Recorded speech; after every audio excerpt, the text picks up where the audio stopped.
আসসালামু আলাইকুম, সবাই কেমন আছেন? আশা করি সবাই ভালো আছেন। এটা হচ্ছে পান্তা ভাত। গরম ভাত রান্না করে পান্তা করে রেখেছিলাম। এখানে ইলিশ মাছ ভেজেছিলাম, বেগুনের চপ করেছিলাম, পেঁয়াজ বেরেস্তা করেছিলাম, ডিম ভাজি, বেগুনের চপ, আলু ভর্তা লাল টকটকা করে করেছিলাম। এই তো, এই হচ্ছে আমার পয়লা বৈশাখের খাওয়ার ছিল। আর এই ভিডিওটা অনেক লেট করে ছেড়েছি, তার জন্য সরি। এদিকে দেখুন কি সুন্দর করে শুকনো মরিচ ভাজা নিয়েছি বেগুনের চপ, নিয়েছি পেঁয়াজের বেরেস্তা। আর হ্যাঁ, পান্তা ভাতের উপরে কিন্তু লবণ ছিটিয়ে নিয়েছিলাম সুন্দর করে। এদিকে ডিম ভাজি সুন্দর করে ভেজে নিয়েছি। এদিকে আমি সুন্দর করে বেগুনি নিয়ে নিচ্ছি। 2 রকম বেগুনি ভাজা ছিল, একটা লম্বালম্বি, একটা গোলাকার। এদিকে আমি নিয়েছি ইলিশ মাছ ভাজা। এই তো আমার পান্তা ভাতটা আপনাদের কাছে কেমন লাগলো? এদিকে কাঁচা মরিচ তো থাকবেই, কাঁচা পেঁয়াজও থাকবে, কারণ যেহেতু পান্তা ভাত বলে কথা, তাই আর কি পান্তা ভাতে সব রকম আইটেমই ছিল পয়লা বৈশাখে। আর গরিবানা হালে যা পেরেছি তাতেই পান্তা ভাত করে খেয়েছি। আর দেখতেই পাচ্ছেন কী কী ছিল আমার আইটেমের ভেতরে। সব কিছু একটু একটু করে চেষ্টা করেছি সাধ্যের ভেতরে আনা। আর পয়লা বৈশাখের দিনটা আমি প্রথম উদযাপন করি বিয়ের পর 2025 সালে, বাচ্চা কাচ্চা নিয়ে, এবং নিজেও এভাবে আর কি আইটেম করব কখনো ভাবে উঠতে পারি নাই। হাজব্যান্ডকে শুধু বলেছিলাম যে ইলিশ মাছ খেতে ইচ্ছা করছে, অনেক দাম এখন যেহেতু ইলিশ মাছের, তারপরেও হাজব্যান্ড আমার সাধ্যের মধ্যেও সে চেষ্টা করে কষ্ট করে হলেও সে ইলিশ মাছ নিয়ে এসেছিলো। 3-4টার মতো 1 কেজির মতো আর কি ইলিশ মাছ নিয়েছিল সে। আর আমি অনেক খুশি যে এরকম একটা হাজব্যান্ড পাশে পেয়েছি। এরকম হাজব্যান্ড থাকলে আসলে জীবনটা আমার ধন্য, যে কোনো মেয়ে ধন্য হয়ে থাকবে। তো আজকের ভিডিওটা আপনাদের কাছে কেমন লাগলো তো অবশ্যই শেয়ার করবেন। আর এখানে আমার মেয়ের কিছু পিক আপনাদের সাথে শেয়ার করলাম। পয়লা বৈশাখের দিন ওঠা 2025 সালের এই ড্রেসটা ওর দাদি বানিয়ে দিয়েছিল।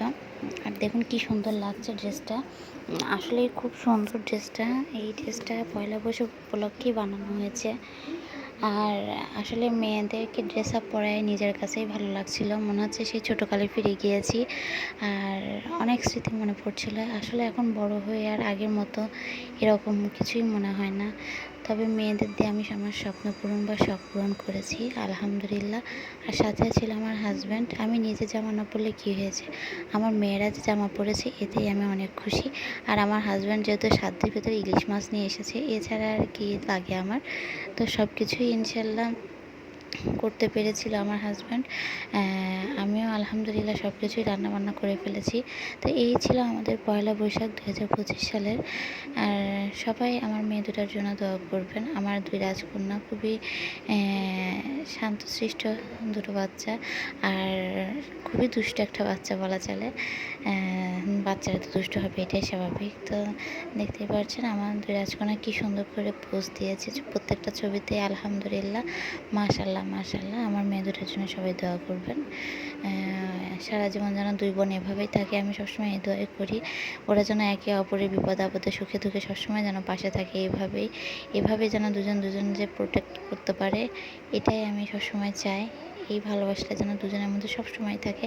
আমি বেঁচে না থাকলেও যেন আমার এই 2 রাজকন্যা এই ভিডিওগুলো দেখে, এবং এভাবেই যেন তারা সব কিছুই আমার মতো স্মৃতি করে রাখতে পারে। সেই চিন্তাধারা আমি ওদের ভেতরে দিয়ে দিব যে তোমরাও এভাবে ভিডিও করে রাখবা, যাতে তোমাদের স্মৃতিগুলোও থেকে যায়। যেমন এখন ওদের ছোটোকালের স্মৃতি আমি ধরে রেখেছি।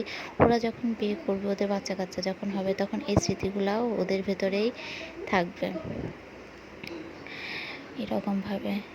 তো দেখতে পাচ্ছেন একে একে ভিডিওগুলোর পর ছবিগুলো আসছে, কিভাবে পোজ দিয়েছে 2 বোন। দেখুন কি দুষ্টু বাচ্চা হয়েছে আলহামদুলিল্লাহ।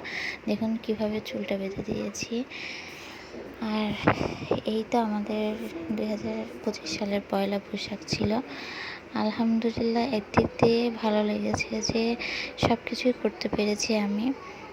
রান্না বান্না এ টু জেড একটা মানুষের যা যা খেতে লাগে সবই করেছিলাম।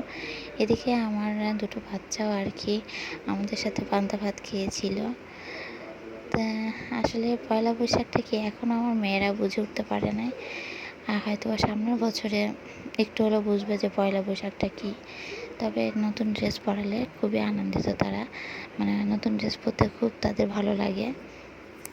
আমাকে বলে আম্মু আম্মু নতুন ডেট ডেট ডেট, ড্রেস বলতে পারে না, ডেট বলে, ডেট।